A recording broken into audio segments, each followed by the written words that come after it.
So let's talk about this note-taking process a little bit more. Just to remind you that part of the process of critical reading is writing. In fact, of any reading at all, but particularly critical reading. So the point is as you read, write, note take, but note take in order to really develop your ideas, to develop your overall claim and the reasons supporting that claim, and then to gradually refine that, to work toward the structure that we gave, if you recall, in the section on wide reading. So a basic, well-ordered essay structure is kind of what you need to keep in mind so that you know what you're aiming at, you're trying to achieve. So as you're reading critically, you're developing, you're making notes, you're honing in on your own ideas. So you're refining as you go.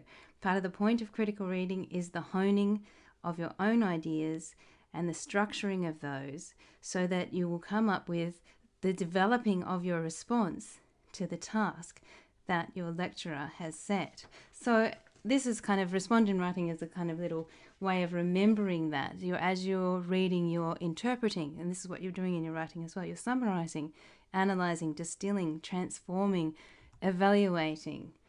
But a big part of effective note-taking and effective active reading is to make sure that what you're taking notes, as you're taking notes and what you're writing down, isn't lost in a whole bunch of scribbles. So scribbling and mind mapping and all that is fine, but it's a very good idea to have some sort of system, or at least to hone down through a system of drafts, so that you won't forget where you got ideas from. You always think you'll remember. You need to reference as you go, because you always think you remember, but you won't necessarily, because you may be reading a whole lot of stuff all at once or in sequence, and you may forget where your original jotted note came from in the first place. So it's a really good idea to have something systematic, like columns like this, with the full bibliographic details of the source of the information at the top, and you could also add perhaps a row for your thoughts on these. You could adjust this table however you would like.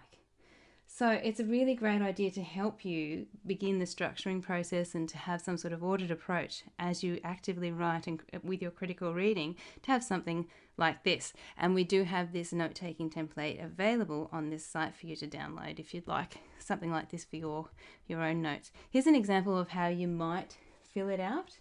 Perhaps you were answering, well, let's imagine that you've been given a essay task that said, discuss the main issues in political debates about Australia's immigration policy.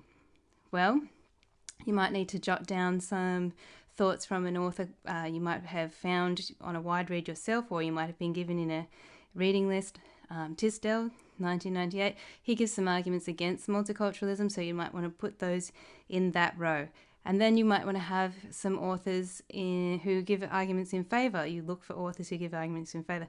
And a great idea about this, a great way that this table works, is that then you can actually see clusters. You can start to see where there's a lot of agreement around ideas or where there's a lot of disagreement. So it's a really quite good way of working to really start to develop your own structure and your own understanding, to see what's out there first and to see how your notes can then be utilised in your own final response.